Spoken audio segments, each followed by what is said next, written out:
এবার দিব আমি একটু মশলাটা কাঁচা গন্ধটা চলে গেছে, এবার দিব টমেটো। টমেটো দিলে তরকারিটা একটু দিনে এটা টেস্টিও বাড়বে। এটা নিয়ে একটু বেশ নেড়ে নিলাম।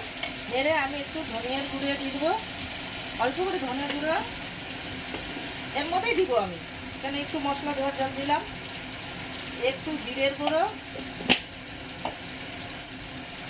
একটু কাশ্মীরি লঙ্কার গুঁড়ো, এখানে একটু ঘি ভাত তো জিরা রাইস একটু ঝাল লাগবে,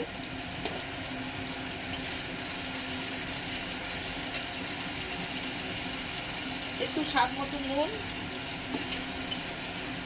স্বাদ মতো একটু নুন দিয়ে দিলাম।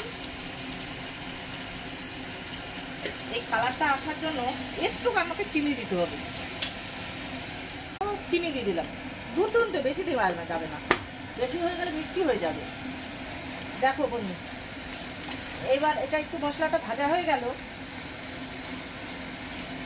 এই মশলাটা বেশ সুন্দর কালারটা এসছে। দেখো এই যে চিনিটা দেওয়ার সাথে সাথে মশলাটা কালারটা বেশ ভালো আসলো। এবার আমি দিব যে ভাজা আলুগুলো ছিল, যে সেই ভাজা আলুগুলো এর মধ্যে ঢেলে দেবো।